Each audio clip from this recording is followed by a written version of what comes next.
നീ അറിഞ്ഞോ കൺമഷിയെ, മാടുശ്ശേരിയിലെ രുദ്രൻ നാളെ പുലർച്ചെ എത്തുമത്രേ. രാവിലെ നിർമ്മാല്യം തൊഴാൻ വന്ന മാധവിയമ്മയാ പറഞ്ഞത്. രാവിലെ തൊഴാനായി അമ്പലത്തിൽ ചെന്ന കൺമഷിയെ കണ്ടതോടെ മാല കെട്ടുന്ന ദേവകിയമ്മ പറയുന്നത് കേട്ടപ്പോൾ അവളുടെ കണ്ണൊന്ന് വിടർന്നു. സത്യമാണോ ദേവകിയമ്മേ, രുദ്രേട്ടൻ വരുന്നുണ്ടോ? അവളുടെ ചുണ്ടിൽ ഒരു വേള പുഞ്ചിരി വിരിഞ്ഞെങ്കിലും പെട്ടെന്ന് തന്നെ അത് മാഞ്ഞുപോയി. അതവർക്ക് മനസ്സിലായതുകൊണ്ട് തന്നെ മറുപടിയായി അവർ പുഞ്ചിരിയോടെ തലയാട്ടിയിരുന്നു. അത് കാണുകെ ചെറുപുഞ്ചിരി അവർക്കായി നൽകി. ഉടുത്തിരുന്ന ധാവണി ഒന്ന് നേരെയാക്കിക്കൊണ്ടവൾ അമ്പലനടക്കൽ നിന്നിറങ്ങി.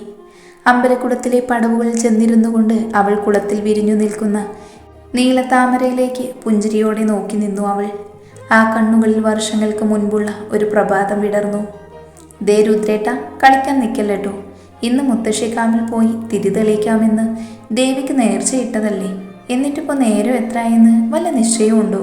പൂത്തുപോലെ കിടന്നുറങ്ങുക. അവൻ പുതച്ചിരുന്ന പുതപ്പ് പിടിച്ചു വലിച്ചുകൊണ്ടവൾ പരിഭവത്തോടെ നോക്കി. എവിടെ ഒരനക്കവുമില്ലാതെ കിടക്കുവാണ് ആള്. നിങ്ങൾ വരുന്നില്ലേ? വേണ്ട, ഞാൻ പോണു. പറഞ്ഞു തീർന്നു തിരിഞ്ഞതും അവളുടെ കയ്യിൽ പിടി വീണിരുന്നു. ഒന്ന് ചിന്തിക്കും മുമ്പേ അവൾ ബെഡിലേക്ക് മറിഞ്ഞു. അങ്ങനെ അങ്ങ് പോയാലോ? മുത്തശ്ശിക്കാവിൽ പോവേണ്ടേ നമുക്ക്? അവൻ കുസൃതി ചിരിയോടെ അവളെ നോക്കി. ആ കണ്ണുകളുടെ പ്രണയം താങ്ങാനാവാതെ പിടപ്പോടെ അവൾ കണ്ണുകൾ മാറ്റി. എന്നിട്ടാണല്ലേ ഇങ്ങനെ കിടക്കണേ? എണീറ്റേ, വേഗം റെഡിയാവ്, പോണ്ടേ നമുക്ക്? എത്ര നാളായുള്ള ആഗ്രഹമാണ് രുദ്രേട്ട. അവൾ പ്രണയത്തോടെ അവനെ നോക്കി. ഇതാരെ കൺമഷിയോ? എന്താ കുട്ടിയെ ഇവിടെ വന്നിരിക്കണേ? പൂജാരിയുടെ സ്വരമാണ് അവളെ ഓർമ്മകളിൽ നിന്നുണർത്തിയത്. ഒന്നുമില്ല തിരുമേനി, ഞാൻ വെറുതെ ഓരോന്നോർത്ത്. ബാക്കി പറയാതെ അവൾ മുൻപിലെ നീലത്താമരയിലേക്ക് മിഴിനട്ടു. അവളുടെ നോട്ടത്തിനർത്ഥം മനസ്സിലായ പോലെ അദ്ദേഹം പിന്നീട് ഒന്നും മിണ്ടാതെ കാൽ കഴുകനായി കുളപ്പടവുകൾ ഇറങ്ങി. രുദ്ര നാളെ എത്തുമല്ലേ? ഞാനും അറിഞ്ഞു. അത് അറിഞ്ഞിട്ടാവുമല്ലേ ഇത് പൂവിട്ടത്. അദ്ദേഹം കുളത്തിലെ നീലത്താമരയിലേക്ക് മെല്ലെ നോക്കി. ആ സ്വരത്തിൽ വാത്സല്യം കലർന്നിരുന്നു. ശരിയാണ്, തങ്ങളുടെ പ്രണയത്തിൻ്റെ തീവ്രത അടുത്തറിഞ്ഞ ഒരാളായിരുന്നു തിരുമേനി. തങ്ങൾ രണ്ടുപേരെയും അടുത്തറിഞ്ഞ ഒരാൾ. ഞാൻ നടക്കട്ടെ തിരുമേനി, വീട്ടിൽ അമ്മ ഒറ്റയ്ക്കാണ്. കൂടുതലൊന്നും പറയാതെ അവൾ ഒഴിഞ്ഞു മാറുകയാണെന്ന് അദ്ദേഹത്തിന് മനസ്സിലായി എന്ന് തോന്നുന്നു. ഒന്നും മിണ്ടാതൊരു പുഞ്ചിരി മാത്രം നൽകി.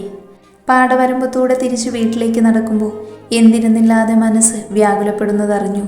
പാടം കഴിഞ്ഞ് വളവിനപ്പുറം മാടുശ്ശേരിയുടെ പടിപ്പുരയാണ്. പേരുകേട്ട തറവാട്. അവിടുത്തെ ഇളയ പേരക്കുട്ടിയാണ് രുദ്രൻ. മാടുശ്ശേരി തറവാട്ടിലെ വേലക്കാരിയായിരുന്നു തൻ്റെ അമ്മ യശോദ. ഭർത്താവിൻ്റെ മരണശേഷം മക്കളെ വളർത്താനായി ആ പാവം വീട്ടുവേല ചെയ്യുകയായിരുന്നു. കുഞ്ഞിലെ നഷ്ടപ്പെട്ടതാണ് അച്ഛനെ. പിന്നീട് തൻ്റെ എല്ലാം അമ്മയായിരുന്നു. അമ്മയുടെ ഒപ്പം കുട്ടിപ്പാവാട ഇട്ട് നടക്കുന്ന പ്രായത്തിൽ ചെല്ലാൻ തുടങ്ങിയതാണ് മാടുശ്ശേരിയിലേക്ക്. അവിടെ ഒരു വേലക്കാരിയുടെ മകളായിരുന്നില്ല ഞാൻ. സ്വന്തം മോളെ പോലെയായിരുന്നു അവിടുത്തെ അമ്മ എന്നെ കണ്ടിരുന്നത്. അതുകൊണ്ടാണ് ദേവയ്ക്കൊപ്പം തന്നെയും പഠിക്കാൻ വിട്ടതും അവളുടെ അടുത്ത സുഹൃത്തായി ഞാൻ മാറിയതും. എന്താടോ സ്വപ്നം കണ്ട് നടക്കുന്നത്? ശബ്ദം കേട്ട് ഞെട്ടലോടെ മുൻപിലേക്ക് നോക്കുമ്പോൾ ആദിയേട്ടനാണ്. ആ കണ്ണുകൾ തനിക്കായി വിടർന്നതും ചുണ്ടിൽ ചെറുപുഞ്ചിരി സ്ഥാനം പിടിച്ചതും താൻ അറിഞ്ഞിരുന്നു. ഞാൻ വെറുതെ. തപ്പിത്തടഞ്ഞു മെല്ലെ ഒഴിഞ്ഞു മാറി ധൃതിയിൽ വീട്ടിലേക്ക് നടന്നു. പലപ്പോഴായി ശ്രദ്ധിച്ചിട്ടുണ്ട് ആദിയേട്ടൻ്റെ കണ്ണുകളിൽ ഈ തിളക്കം. പണ്ട് സ്കൂളിൽ പഠിക്കുന്ന കാലം തൊട്ട്. അന്നൊക്കെ രുദ്രേട്ടനോടുള്ള ഇഷ്ടം കൊണ്ട് കണ്ടില്ലെന്ന് നടിച്ചു. ഇപ്പോഴും ഇങ്ങനെ കാണുമ്പോൾ എന്തോ പേടി പോലെ. വീണ്ടും ഒരു ദുരന്തം താങ്ങാനാവാത്ത പോലെ. വീണ്ടും താൻ കാരണം ആരുടെ ജീവിതവും ബലി കൊടുക്കരുത്. എന്തൊക്കെയോ ആലോചിച്ച് വീടെത്തിയത് അറിഞ്ഞില്ല. ഉമ്രത്ത് അമ്മ വിളക്ക് വെച്ച് തൊഴുത് ഉള്ളിലേക്ക് കയറി. കയ്യും കാലും കഴുകി ആ കുട്ടിയെ. തന്നെ കണ്ടപ്പോൾ വാത്സല്യത്തോടെ ആ കണ്ണുകൾ തന്നിലെത്തി. നേർത്ത മൂളിൽ നൽകി അവൾ ഉള്ളിലേക്ക് കയറി.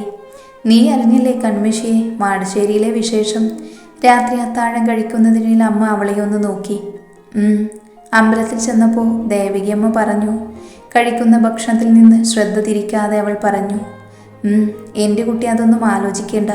എന്നാലും എൻ്റെ കുട്ടിക്ക് മാത്രം എന്താ ഇങ്ങനൊരു ഗതി വന്നത് എന്ന് ആലോചിക്കുമ്പോഴാണ്. അവരുടെ സ്വരം ഇടർന്നതറിഞ്ഞപ്പോൾ അവൾ മെല്ലെ ആ തലയിൽ മെല്ലെ തലോടി. എനിക്കിപ്പോൾ അങ്ങനൊന്നും ഇല്ലമ്മേ. അല്ലേലും അതൊക്കെ പണ്ടല്ലേ.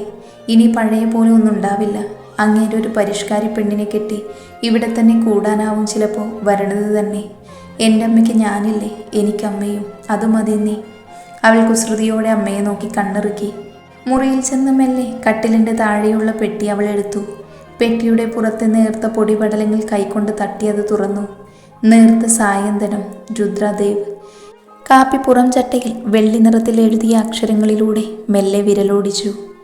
അവളിലെ പ്രണയവും വിരഹവും ഞാനാണെന്നറിയുന്ന നിമിഷമായിരുന്നു എന്നിലെ പുരുഷനെ ഞാൻ അറിഞ്ഞിരുന്നത്. ഒരു നിശാഗന്ധിയായിരുന്നു അവൾ. രാത്രിയുടെ യാമങ്ങളിൽ മാത്രം എനിക്കായി വിരിഞ്ഞിരുന്ന നിശാഗന്ധി. മയിൽപ്പീലി തണ്ടെടുത്ത് വെച്ചിരുന്ന പേജിലെ കറുത്ത അക്ഷരങ്ങൾ കാണെ കണ്ണുകൾ തിളങ്ങി. എന്നോ മാഞ്ഞുപോയ പുഞ്ചിരി ചുണ്ടിൽ വഴിമാറി വരുന്നത് പോലെ നേർത്ത വിരഹം ഉള്ളിലെവിടെയോ നിന്ന് അലയടിച്ചു.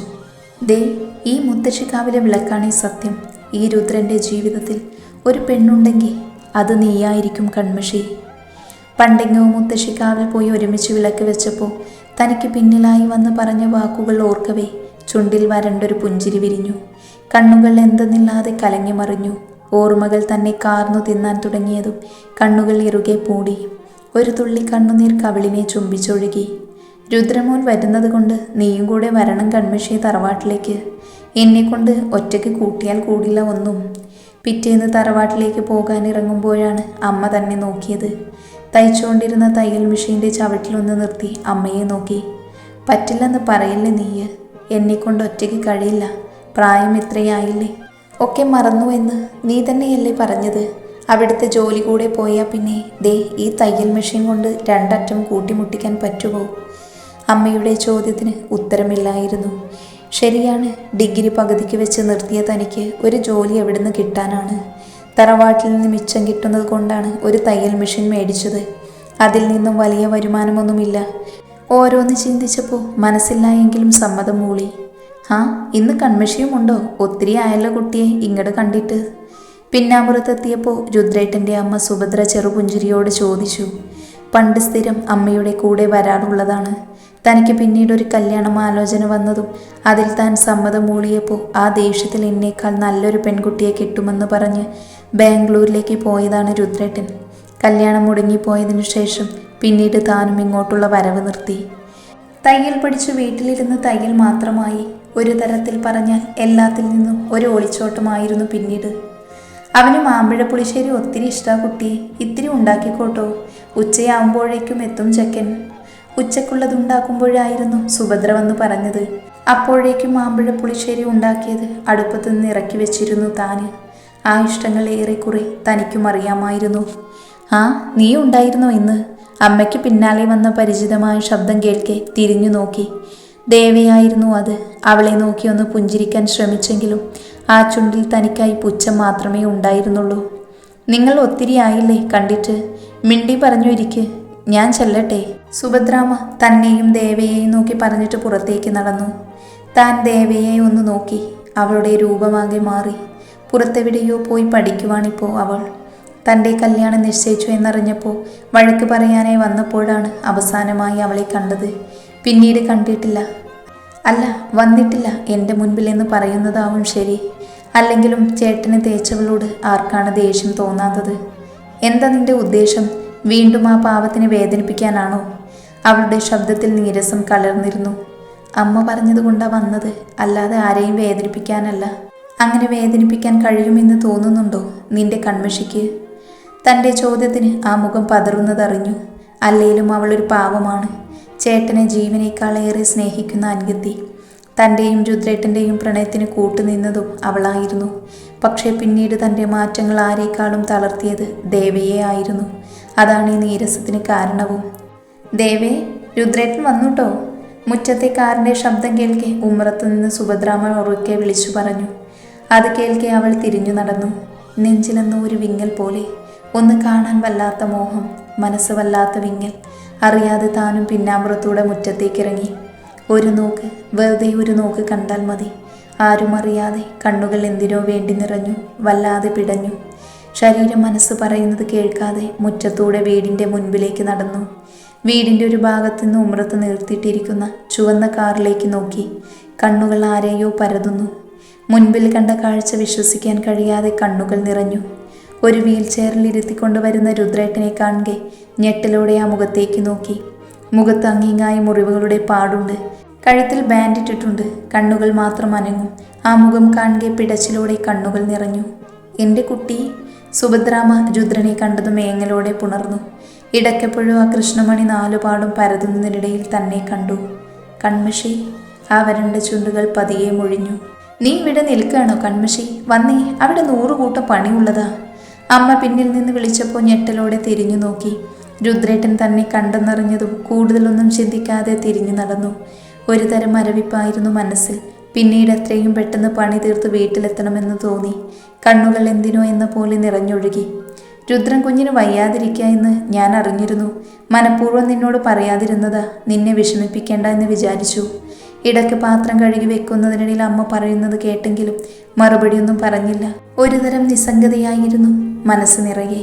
എന്തോ ആ മുഖം കണ്ടപ്പോൾ തൊട്ട് താൻ പഴയ കൺമഷിയായി മാറുമോ എന്ന ഭയം നിറയുന്നു. പണികൾ ഒരുവിധം ഒതുക്കിയിട്ടുണ്ടമ്മേ, ഞാൻ വീട്ടിലേക്ക് നടക്കട്ടെ. വാര്യരെ കുട്ടിയുടെ പട്ടുപാവാട തയ്ക്കാൻ തന്നിട്ടുണ്ട്, അത് തയ്ക്കുകയും വേണം. പണികൾ ഒരുക്കി ഒരുവിധം പറഞ്ഞൊപ്പിച്ച് തിരികെ വീട്ടിലേക്ക് നടക്കുമ്പോഴും മനസ്സെന്തിനോ എന്ന പോലെ പിടയുന്നുണ്ടായിരുന്നു. വീടിൻ്റെ ഇറയത്തേക്ക് കയറുമ്പോൾ പിന്നാമ്പുറത്ത് നിന്ന് നന്ദിനി പശുവിൻ്റെ കരച്ചിൽ കേൾക്കുന്നുണ്ട്. രാവിലെ തീറ്റ വെച്ച് കൊടുത്തു പോയതല്ലേ, പതിവില്ലാതെ തന്നെ വീട്ടിൽ കാണാത്തതിൻ്റെ ആവും. ആ, എന്നെ കാണാതെ നീ കരയാണോ നന്ദിനി പെണ്ണെ? ഞാൻ നിനക്കൊരു കൂട്ടം കൊണ്ടുവന്നിട്ടുണ്ടല്ലോ. പോരുന്ന വഴിക്ക് കയ്യിൽ കരുതിയ കാടിവെള്ളം ഒഴിച്ചു കൊടുത്ത് ഇടം കണ്ണിട്ട് നോക്കുമ്പോൾ തന്നെ നോക്കി കണ്ണ് ചിമ്മുന്നുണ്ട് അവൾ. അവൾക്ക് തീറ്റ കൊടുത്ത് തിരികെ വീട്ടിലേക്ക് കയറി. അടുക്കളയിൽ നിന്ന് ഇത്തിരി വെള്ളം എടുത്തു കുടിച്ചു. തയ്യൽ മെഷീൻ്റെ അടുത്തേക്ക് പോയെങ്കിലും ഒന്നിനും തോന്നുന്നില്ല. മുറിയിൽ വന്ന് കിടന്നു. രുദ്രേട്ടാ, രുദ്രേട്ടാ. ഒന്നുകൂടെ ആ നെഞ്ചിൽ നിന്ന് മുഖം ഉയർത്താതെ പതിയെ വിളിച്ചു. എന്താടി? ആ ശബ്ദം ഒന്നുകൂടെ ഉയർന്നപ്പോൾ മെല്ലെ കൈത്തണ്ടയിൽ ഒരു നുള്ളു വെച്ചു കൊടുത്തു. എന്തൊരു ഒച്ചയാ, പതുക്കെ പറഞ്ഞൂടെ? കരിനീല കണ്ണുകൾ കൂർപ്പിച്ച് അവനെ ഒന്ന് നോക്കി. കൺമഷീന് ശരിക്കും രുദ്രേട്ടന് ഇഷ്ടമാണോ? അവൾ മുൻപിലെ അമ്പലക്കുളത്തിലെ ആമ്പലുകളിലേക്ക് മിഴിനട്ട് ചോദിച്ചു. അതെന്താടി ഇപ്പോൾ നിനക്ക് ഇങ്ങനെയൊരു സംശയം? ഒന്നുമില്ല, വെറുതെ ചോദിച്ചതാ. ചിലപ്പോഴേക്ക് എനിക്ക് തോന്നും ഞാൻ പിടിച്ചു മേടിച്ച പ്രണയമാണ് ഇതെന്ന്. രുദ്രേട്ടനോട് അങ്ങനെയൊന്നും ഇല്ലായിരുന്നല്ലോ. ഞാൻ പറഞ്ഞു തീർന്നു മുന്നേ ആ കൈകൾ ചുണ്ടുകൾ കുറുകെ വീണിരുന്നു. പിഴച്ചിലൂടെ നോക്കുമ്പോൾ വേണ്ട എന്ന രീതിയിൽ കണ്ണുകൾ ചലിച്ചു. അത് കാണുക തൻ്റെ ചുണ്ടിലൊരു കുസൃതി ചിരി വിരിഞ്ഞു.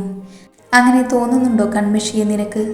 ശരിയാണ്, ഒരു പക്ഷേ നീ പറഞ്ഞില്ലായിരുന്നുവെങ്കിൽ നമ്മുടെ ഉള്ളിലെ ഈ പ്രണയം നമ്മൾ തമ്മിൽ അലിഞ്ഞു പോയേനെ. പക്ഷേ നിന്നെ അല്ലാതെ ഈ ഒരു പെണ്ണിനെ എനിക്ക് സങ്കല്പിക്കാൻ പോലും പറ്റില്ല. അത്രയ്ക്ക് ജീവനാടി നീ. അത് കേൾക്കെ പുഞ്ചിരിയോടെ ഒന്നുകൂടെ ആ നെഞ്ചിലേക്ക് ചേർന്നിരുന്നു. പഴയ ഓർമ്മയിൽ ബാക്കിയെന്ന പോലെ അവളുടെ ചുണ്ടിൽ ചെറു പുഞ്ചിരി വിരിഞ്ഞു. കണ്ണുകളിൽ നീർത്തിളക്കവും. അവൾ മെല്ലെ കട്ടിൽ നിന്നെണീറ്റ് കട്ടിലിൻ്റെ അരികിലെ മേശ തുറന്നു. നീലമഷിപ്പേനയോട് എന്ന പോലെ നീ എന്ന മഞ്ചാടി പെണ്ണിനെയും ഈ ഇത്തിൽ കണ്ണി ചെക്കന് ഇഷ്ടമാണ് രുദ്രൻ എന്നോ എഴുതിയ വരികളിലൂടെ അവൾ പതിയെ വിരലോടിച്ചു. കണ്ണുകളിൽ നിന്ന് മിഴുനീരുകൾ ധാരധാരയായി ഒഴുകാൻ തുടങ്ങി. എവിടേക്കോ തന്നെ നഷ്ടപ്പെടുന്നു. ആ പഴയ കൺമഷിയായി മാറുന്നു. പറ്റണില്ല രുദ്രേട്ടാനിക്ക്, പിടിച്ചു നിൽക്കാൻ പറ്റണില്ല. എന്തിനാ ഇങ്ങോട്ട് പിന്നെയും വന്നേ? കാണാൻ പാടില്ലായിരുന്നു നമ്മൾ തമ്മിൽ. എൻ്റെ രുദ്രേട്ടനെ ഇങ്ങനെ കാണാണ്ടായിരുന്നു എനിക്ക്. ആ മനസ്സിൽ ഞാനിപ്പോൾ ആരുമല്ലാണ്ടായില്ലേ, ചതിച്ചവളായില്ലേ? അവൻ എഴുതിയ വരികളിൽ അവളുടെ മിഴിനീർ തുള്ളികൾ വീണു. അവളുടെ ചുണ്ടുകൾ വിതുമ്പലോടെ പദം പറഞ്ഞു. നിന്നെ എനിക്ക് വേണം കൺമഷി. അത് ഏത് വിധമാണെങ്കിലും നീ എന്നാൽ എനിക്ക് ഭ്രാന്താണ്. അതിന് ഞാൻ എന്തു വേണമെങ്കിലും ചെയ്യും. ദേ ഇപ്പോൾ നീ എൻ്റെ കിടപ്പറയിൽ വന്നിരിക്കുന്ന പോലെ. പെട്ടെന്ന് ആ വന്യമായ കണ്ണുകൾ മനസ്സിലേക്ക് ഓടിയെത്തി. ആദർശ്. അവളുടെ കണ്ണുകൾ കുറുകി. അപ്പോഴും കണ്ണുകൾ നിറഞ്ഞൊഴുകുന്നുണ്ടായിരുന്നു. അവൾ പെട്ടെന്ന് മേശക്കുള്ളിൽ മറ്റെന്തിനോ തിരഞ്ഞു. കയ്യിലൊരു കടലാസ് തടഞ്ഞു. അതവൾ എടുത്തു. ആദർശ് വേർഡ്സ് കൺമഷി. കല്യാണക്കത്തിലേക്ക് അവളുടെ കണ്ണുകൾ പരതി. ചുണ്ടിൽ പുച്ഛത്തിൽ ചിരി വിരിഞ്ഞു. സ്വയമേ തോന്നുന്ന പുച്ഛം.